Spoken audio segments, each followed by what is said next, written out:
Olá pessoas, meu nome é Denise, Dedê ou Dê. Se você é novo aqui no canal e se gostar do que a gente tem falado, se inscreva, deixe seu like, ative o sininho para receber as notificações e divulguem o canal. Como disse no vídeo de ontem, nas rapidinhas que fiz ontem, hoje o tema foi uma pesquisa que eu fiz sobre a imagem de Jair Messias Bolsonaro. E hoje vamos desconstruir a imagem do mito. O tema do vídeo de hoje é Desconstruindo o Mito.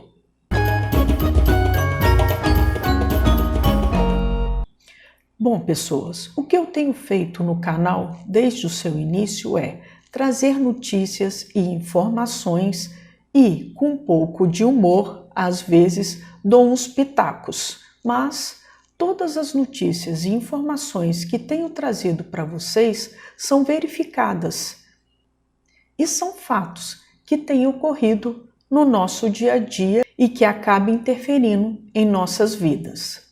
E por que eu estou falando isso agora? Porque, como eu disse, o tema do vídeo de hoje é Desconstruindo o Mito. E para isso vou usar fatos e argumentos que corroboram para essa desconstrução. Então vamos lá. A falácia que é Jair Messias Bolsonaro. Quero aqui começar dizendo da capacidade de Bolsonaro em mentir, usar das fake news como projeto de poder. Para isso, usa da falta de senso crítico de muitos dos seus seguidores, na verdade, adoradores, para fixar uma ideia de que ele é predestinado e que aqueles que não estão a seu favor e que estão perseguindo são de uma esquerda ideológica e estão contra o bem do país. Este povo, nas palavras dele, não o deixam trabalhar. Bom, vamos aos fatos. Vou resgatar aqui um trecho do discurso de posse de Jair Bolsonaro, onde ele dizia qual seria a sua missão. Abro aspas.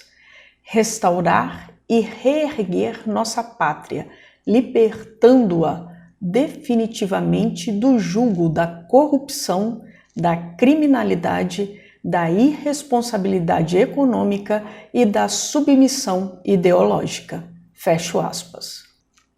Além dessa parte do discurso que acabei de ler, ele ainda prometeu unir o povo e reduzir o gigantismo do Estado. Aos fatos. Sobre a corrupção. Temos visto seu governo ser marcado por denúncias contra integrantes do governo, ministros principalmente, e seus familiares. No IPC, o Índice de Percepção da Corrupção, no seu relatório de 2019, o país retrocedeu, caindo para a 106ª posição, num total de 180 países. O Brasil está em posição na América Latina atrás de Argentina, Chile, Colômbia, Cuba, Equador e Uruguai. Este ranking atribui notas de 0 a 100 com base em pesquisas e relatórios a respeito da prática de corrupção nos países. O Brasil obteve a nota 35, a pior do país desde 2012. Isto comprova que, apesar do discurso do presidente em sua posse e em tantas entrevistas dizendo que no seu governo não há corrupção, o governo não tem adotado medidas que impactem na percepção de que práticas corruptas, tais como o abuso de poder, subornos e acordos secretos, tenham diminuído no país. O país trocou seus principais aliados no cenário internacional, mudando o discurso sobre o meio ambiente e entrando em embates diretos com líderes de países importantes nas relações exteriores. Especialistas revelam uma ruptura com tradições diplomáticas do Itamaraty e com estratégias adotadas pelos governos anteriores.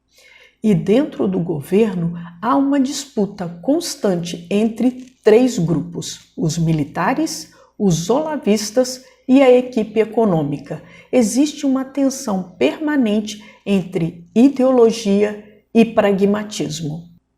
E para além dessa briga interna, nessa troca de aliados externos, perdemos prestígio e parceiros comerciais. Já somos conhecidos como pária internacional. E para quem dizia que queria unir o povo, ainda não conseguiu fazer isso com o seu próprio governo. Tivemos ano passado a questão da reforma da Previdência. O próprio Jair Bolsonaro foi ao Congresso entregar o texto aos presidentes da Câmara e do Senado. Mas o que vimos depois disso foram 8 meses de muita discussão e o governo gerando crise atrás de crise. Nas palavras do presidente da Câmara, Rodrigo Maia, abro aspas, o Congresso assumiu a responsabilidade pela reforma da Previdência. Paulo Guedes não está sendo justo com o parlamento, que tem comandado sozinho a articulação para a aprovação da reforma da Previdência. Se dependêssemos da articulação do governo, teríamos hoje 50 votos para aprovação e não a possibilidade de termos 350, o que temos hoje. Fecho aspas. E para quem acompanhou esses 8 meses para e passo as discussões no parlamento, pode se lembrar que a cada momento que se chegava num consenso, o governo arrumava uma crise e tudo voltava a ser discutido da estaca zero. Após a aprovação, Jair Bolsonaro se vangloriou da aprovação da reforma da Previdência, mas vimos quem fez esse acompanhamento que o esforço foi feito somente pelo parlamento brasileiro. Mais uma falácia do senhor Jair Bolsonaro. O presidente também disse em seu discurso sobre diminuir o gigantismo do Estado. Dizia isso por conta dos 29 ministérios que existiam quando assumiu a presidência da República. E em sua campanha dizia que reduziria os números de ministérios em 17. Quando assumiu, ficaram 22. Então, essa redução, na verdade, foram de apenas 7 ministérios. E em economia real, isso gerou uma cifra de 0,002% da receita corrente estimada para o ano de 2019.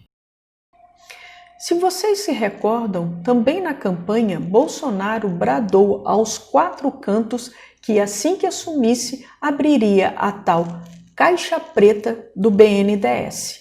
Assim que assumiu, indicou Joaquim Levy para a presidência do banco.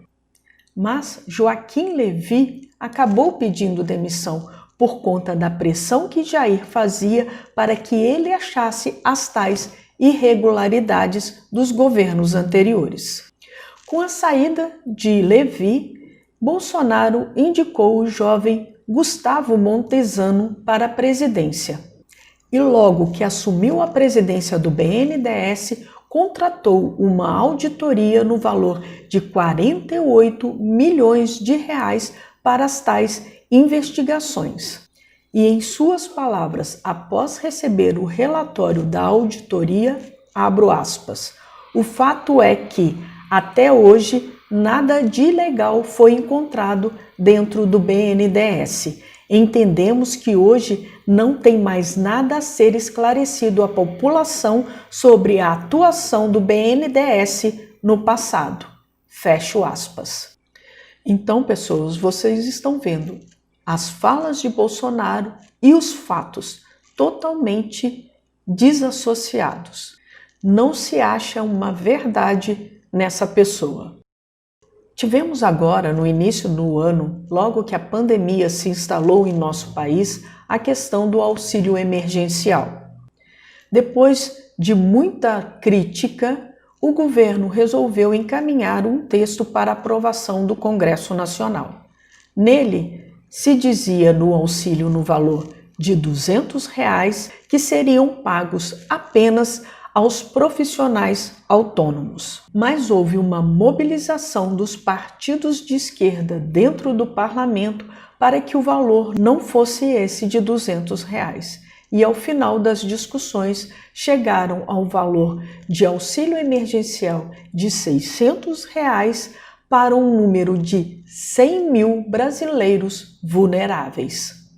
Após a aprovação, Jair Bolsonaro tentou mais uma vez capitanear essa vitória com um post em seu Twitter. E agora, anteontem, tivemos um fato mais ou menos igual, que foi o caso da aprovação do Fundeb na Câmara dos Deputados.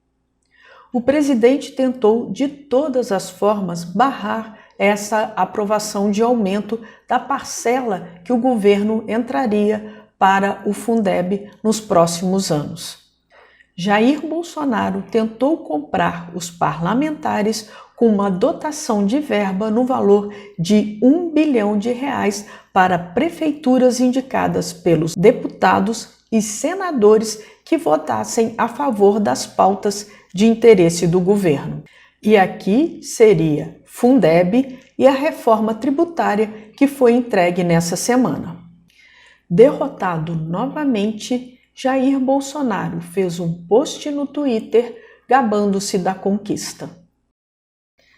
Tivemos há pouco também a inauguração de uma parte da transposição do Rio São Francisco no Ceará, onde a Secretaria de Comunicação de Governo de Jair Bolsonaro usou irregularmente fotos desta construção de governos anteriores para dizer serem do seu governo.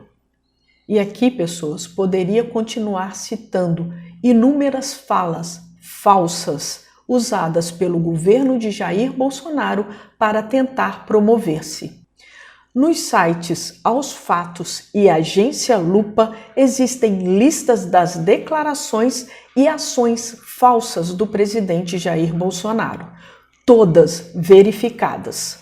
Deixei fixado abaixo os links dos dois sites Aos Fatos e Agência Lupa, caso tenham interesse. E ainda, muito mais fácil, dê um Google com as palavras Bolsonaro mente e vocês verão que aparecerão na pesquisa páginas e mais páginas com informações. Mas façam a checagem, porque há muita fake news em meio a informações verdadeiras. Poderia aqui continuar por horas refutando as falas do mito, de alguns, é claro. Este senhor é uma pessoa sem caráter, mentiroso, falastrão. Não temos um governo. O que está aí é um desgoverno, é um governo fake. Tivemos vários casos em que o próprio Jair Bolsonaro usou suas redes sociais para postar alguma informação e, ao final do dia, foi refutado. E ele vem a público dizer que não escreveu aquilo. Do mesmo modo, em entrevistas ou naquele curralzinho ou chiqueirinho em frente à Alvorada, fazendo declarações e no outro dia ou no mesmo dia disse que não tinha falado aquilo. Tudo está aí, pessoas. Os prints do Twitter, das redes sociais, as falas gravadas.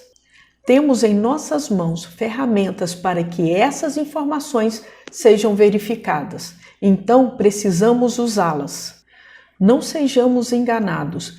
Tenhamos senso crítico. Vamos procurar informações. Vamos checar informações. É impressionante mesmo que este senhor ainda tenha um número bem grande de seguidores fiéis. Mas, como disse no início do vídeo, são pessoas que muitas vezes não têm senso crítico ou não têm acesso às informações que hoje acabei passando por aqui. São pessoas que recebem informações em seus grupos de WhatsApp. E já vimos o que tem ocorrido no meio desses grupos. Somente informações falsas. E tem aqueles que compactuam com este governo porque, de alguma forma, têm recebido benesses.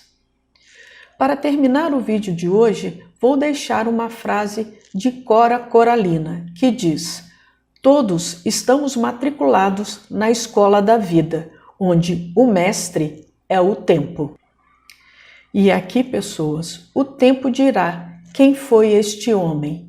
E, infelizmente, a nossa história estará para sempre maculada neste período.